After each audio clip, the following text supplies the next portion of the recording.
Right, bit of a rant time. I've got a Honda Civic. When did I buy it? Last September, and we've had a couple of interesting incidents. It was purchased in September, MOT'd by the dealership. Sorry, not MOT'd, supplied by a dealership, and there was a couple of things I wanted taken care of, which was there was sort of a crazed effect over the rear lights, and they did agree to change those before we picked it up, so that was done. And then just a month or two later, I can't remember the exact date, let's have a look. It was beginning of December, so it's just a couple of months later, and I had done a couple of 100 miles, I think, since purchasing it in September. When the MOT came back, that the dealer did, there was a notification saying that all 4 tyres were perished, and I should be looking to, get them changed. So that's, a couple of months later. They'd already inspected, the car, pre-inspection, and got it ready. So the tyres didn't need replacing when I purchased it, but a couple of 100 miles later and a couple of months later, all the tyres had perished. So that didn't go down too well, because it sounded like bullshit to me. They should have spotted that at the very beginning. Anyway, so we agreed in the end that they would pay for 2 tyres, and I would agree. And I agreed to pay for 2 new tyres as well. So not overly impressed with that particularly, but it seemed like a reasonable solution. So a couple of weeks ago we drove into Bedford, and we got stuck in the car. We couldn't open the doors. Now, obviously, in any sort of emergency, that could have been very interesting, especially if the windows had failed as well. Fortunately, I keep equipment in the car that can easily break the windows, and you just simply climb out. But yeah, we were literally stuck in the car for 5 minutes because the central locking wouldn't work. When I lock the doors as we drive away, it's a feature that Honda should have implemented themselves. Like all, loads of other manufacturers, Jaguar, Kia, they all, as you drive away, you can have all the doors lock. Far safer. But no, Honda in their wisdom decide to not implement that feature. So anyway, as we parked, I hit the button to unlock all the doors.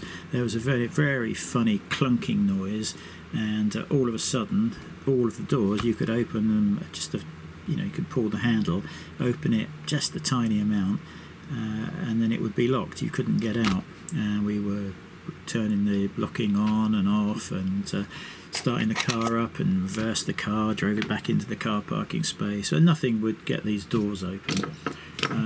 Eventually, after about 5 minutes, the doors just suddenly started working again, which was all very odd. But that's not really the point. I phoned the dealer up after that weekend. It's Sunday, I think that happened, and they said, "Oh, we've never heard of that happening before." I said, "Yeah, it's an interesting one, on me as well." And they said, "Well, we can get it booked in." And I said, "Yeah, that's great." I've obviously got the full dealership extended warranty that was came with it. They said, "I've just been looking through the paperwork, and they seem to have done it. There's some paperwork for the first year of my ownership, and then there's another set of paperwork for the year after that. I don't know why they've done it that way." Anyway, so we were chatting about when I could book it in, and then the woman said to me, and that's going to be, I think it was 140 quid plus VAT. I said, "No, it's a car I've just bought from you. It's got the dealership warranty on it." She said, "Yeah, it doesn't matter." I said, "What do you mean?" "Well, we charge for diagnostics." And I said, "Are you joking? I've got a dealership extended warranty, and you're telling me I've got to pay for you to find out what's wrong with the car?" And she said, "Oh yes, it's in the It's in the agreement that you've been given. Well, again, pretty bloody livid, and that'll lead up to another review, probably not today, but over the next few days. I actually bought a very expensive top-don Phoenix Plus, a diagnostics machine. Well, we'll go through that another day, but so yeah, I got off the line pretty bloody pissed off, to say the least, and I've had a chance today to go through all of my paperwork, and at no point in any of it do I see any mention of diagnostics and needing to pay for it. There's what's covered, and there is a list of what's not covered. You know, general wear and tear things, obviously not covered. Clutch, brake pads, you know, any maintenance, normal maintenance items are obviously not covered. Of course, why would they be?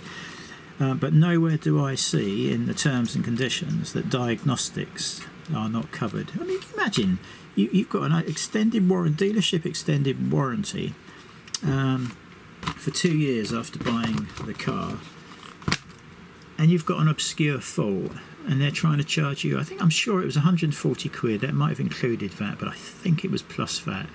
So let's say it was 140 quid, and I assume that is per hour. What if you've got an obscure fault on your dealership supplied extended warranty vehicle? You could end up with a 300, 400, 500 quid bill just for them to say, well, we don't really know what's going on. Ridiculous situation.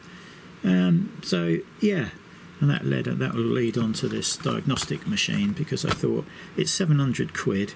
If I have 4 incidents that I need to investigate, you know, this will pay for itself. So I'm pretty peeved off at the moment with Honda. This is Honda Listers in Northampton, if anyone's interested, but I cannot find any mention in their documents that diagnostics for under warranty items, because she said, but parts and labour are covered, were great. Why the bloody hell am I paying for diagnostics? That's not my problem. It's an under warranty car. It's for the dealer to find out what's wrong, not for me to pay them to do that. Anyway, I'm probably going to drive over there and have a little chat with somebody, because this is, you know, the second time now we've had issues. The tyres was bad enough, you know, 300 miles, and a couple of months later they've gone from no mention of any issues with the tyres when I bought the car to needing 4 new ones because they're all perished. Yeah, not acceptable. I'll update you when I know more.